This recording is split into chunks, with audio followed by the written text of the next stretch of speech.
This full moon in Taurus, November 5th, 2025, tells a really beautiful and complex story. Now, the moon in Taurus is exalted. What does that mean? It means it's the best location for the moon. The moon is so happy in Taurus. It doesn't have any responsibilities like it does in Cancer. It doesn't have to take care of anybody and be a mom or anything, but it's watching the fecundity, the beauty of the things that grow in Taurus season. Interestingly, any full moon is a reflection of the sun, and it comes in that dualistic pairing. Taurus and Scorpio belong together. They're not opposites. They're the same coin, two sides of the same coin. They're on the spectrum of this concept of life and death, renewal, rebirth. We need to go through the whole process. It's a transformation, which is scorpionic, into this groundedness. The desire of Taurus is for everything to just be steady. Don't mess anything up. Just like everything's cool, man. We don't need any destabilization. We can go slow. We can just take it easy and have everything be peaceful.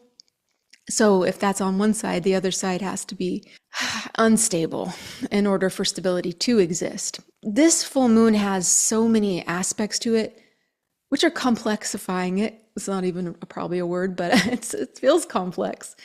In this transformational time and grounding time, I wanted to share a story with you about Robert Downey Jr. Why? Robert Downey Jr. has a natal moon in Taurus, and it's in his 10th house, very visible, right? Anything in the 10th house, people see it. And he has this ability, it's very charming, but he also has Neptune in Scorpio in the 4th house in a direct opposition to his moon in Taurus. This is not going to happen to everybody, but for him, part of that deep inside desire was to find a dissolution of boundaries and reach for something in that scorpionic realm. And so unfortunately in the 90s and 2000, late 90s and early 2000s, his career was in shambles. Like, he was a pariah. Nobody wanted to deal with him because he was unpredictable. He cost productions a lot of money. They couldn't insure him. They couldn't be sure he was going to show up. So he was in a really difficult position. Then something magical happened for him, and somebody decided to believe in him. That somebody ended up being Mel Gibson. Mel Gibson was at his top level of Mel Gibsonhood. He was very successful. He too has his own issues with substance abuse and all other types of darkness that he deals with himself. So he reached out to Robert Downey Jr. and said that if I accepted responsibility for my wrongdoings, and if I embraced that part of my soul that was ugly, hugging the cactus, he calls it, if I hugged the cactus long enough, I'd become a man of some humility, and that my life would take on a new meaning. And I did, and it worked. So what he did is he gave Robert Downey Jr. a chance. He gave him a role that he was supposed to have in 2003 for a movie called The Singing Detective. And I couldn't get hired, so he cast me in the lead of a movie that was actually developed for him. And he paid out of his pocket for the insurance, the production, so it could move forward with Robert Downey Jr. Gibson understood the struggle and offered him a chance at redemption. All he asked in return was that someday I help the next guy in some small way. In 2011, Robert Downey Jr. was at the top of his game again. It was right after Iron Man, and he was starting to get all these awards and attention again, and people were accepting him. By 2011, Mel Gibson had swapped places with Robert Downey Jr. He was facing a ton of public controversy. He was blacklisted. Nobody liked Mel Gibson in 2011. It's reasonable to assume that at the time he didn't imagine the next guy would be him. Or that someday was tonight. And Mel Gibson did not know. He was like, what the heck? And now I humbly ask that you join me the same way you've joined me in the past in forgiving my friend his trespasses and offering him the same clean slate you have me. And allowing him to continue his great and ongoing contribution to our collective art without shame. So that moment of very powerful public acknowledgement of loyalty, very Taurus moon, very loyal. Gratitude, Taurus moon, showing compassion, and giving a second chance. He's hugged the cactus long enough.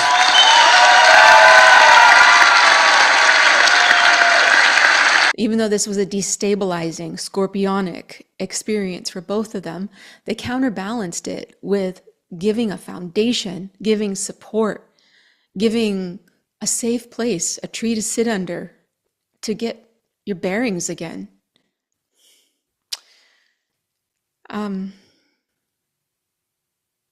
Yeah, I just feel like this transformative, grounding, release, and renewal Scorpio Taurus story is one of the biggest to comprehend because it incorporates the whole gamut of life and death and rebirth. And we do this in our lives. Throughout our life, we go through these experiences. So part of this full moon, I mean, kind of think about that. We don't deserve anything. This is grace. The moon in Taurus is an act of grace. A full moon in Taurus is looking at that Scorpio sun on the other side and saying, I see you. I reflect you. I know you are valid. And I know there's challenges, right? So Taurus wants methodical predictability. Scorpio doesn't need that. Scorpio is where the sun is. Black moon Lilith is in there. There's stuff going on, man. There's all these energies, and Uranus is at play. So who's the ruler of the moon? Venus. Venus is the ruler of the Taurus realm. Where's Venus? Venus is in Libra at the end degrees. This also indicates there's some rebalancing. And how do you rebalance? You have to have forgiveness. To balance ourselves, it doesn't mean we have to forget. It doesn't mean anything else, but rebalancing often starts with a forgiveness that we have to do it not for anybody else, but for ourselves. He told me not to give up hope, and he urged me to find my faith. Didn't have to be his or anyone else's as long as it was rooted in forgiveness. When somebody believes in us, when we've been at the darkest and deepest place, when somebody reaches a hand out, what balances you more than that? To have somebody believe in you. And so it just feels very Libra, very Venus and Libra end degrees, an end of a story, a full. So see how interesting too that those two counterbalanced each other. So Mel Gibson gave Robert Downey Jr. a chance, and then 10 years later he paid it back, and that balanced them on their scales. And then looking at who's the ruler of the sun, it's Mars. And Mars is just newly fresh in a whole new zone in fiery Sagittarius, where Mars is ready to get to doing stuff, right? Philosophy, ideas, let that arrow fly and go do some stuff in that area of your life. But what is happening is it's getting a direct opposition to Uranus and Gemini. Uranus is retrograding, going backwards to Taurus again, woohoo. Just because it's a weird place for Uranus to be. It's uncomfortable for Taurus because Uranus destabilizes, breaks things apart to build something new again, and in a way that are structures that need to be decentralized and revolutionized, to be ultimately liberated from some area of life. That's what Uranus does. And Taurus is like, bro, I just want things to be steady. Uranus is like, So Uranus and Mars having that opposition, there's a face-off from Sagittarius to Gemini. These two very strong planets, Mars and Uranus, have to have a one of those. Yeah? You looking at me? Are you looking at me?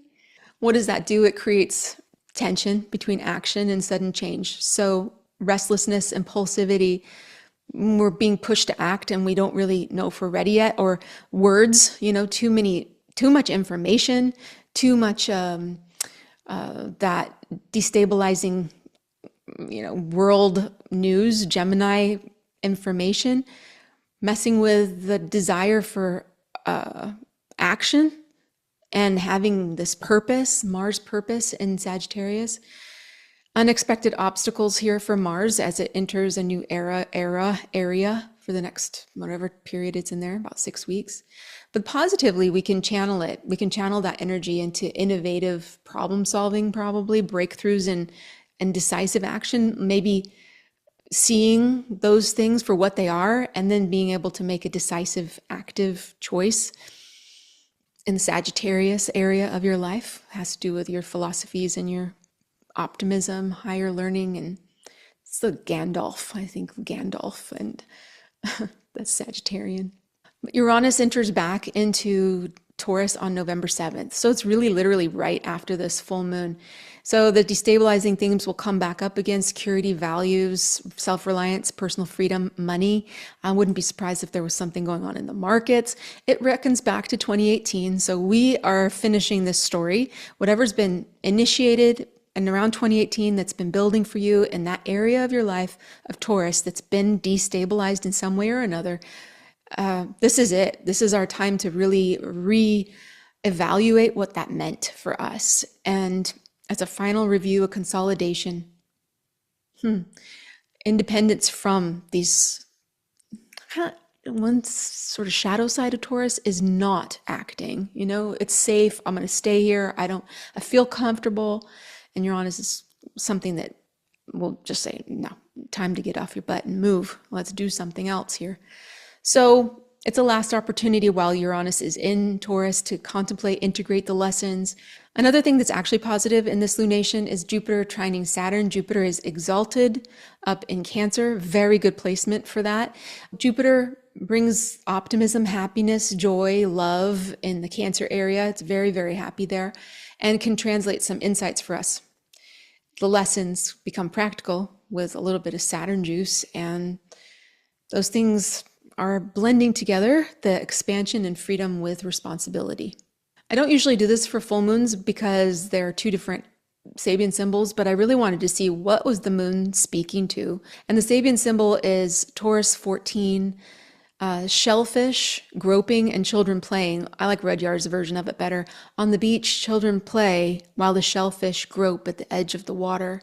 So this indicates that it's a low tide. I live in San Diego area, so I remember being a kid playing at the beach and watching when the tide goes back out, there would be at the rocks and the jetties, there would be these mussels and crabs and all these little creatures that only are shown to us when the water's back, when it's pulled away. What James Burgess says is about emerging from unconscious towards full awareness through self-discovery. What I see here is the whole Taurus and Scorpio story.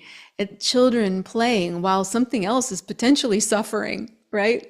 So the shellfish, they're groping at the edge of the water. They belong in the water, but they have to have this period where they're not in the water. And all the while, these children are just being in their youthful, joyful expression. So I think what it means is no matter what happens, if we lean back towards something that's foundational to us, which is an unconditional love and acceptance through contemplation, introspection, and a spiritual connection that's independent of anybody else's thoughts, feelings, or dogma. And the only place I find that personally is in the natal chart, is in the birth chart, it's in astrology. Astrology is a conversation between the creator and you. It's a very reflective, deep period. Scorpio season's going to bring this. It's going to bring this out in us. And it's important, it's valuable, it's beautiful, and it's not always pleasant. One more thing to bring it full circle to Robert Downey Jr. and his very powerful, exalted Taurus moon in the 10th house. He came out with his own album, a record basically, or CD, and it's called The Futurist. The last track on The Futurist is a song called Smile. Smile was composed by Charlie Chaplin in 1936, I believe, and Robert Downey Jr. was pretty much his top honor was to play Charlie Chaplin in 92, I think it was.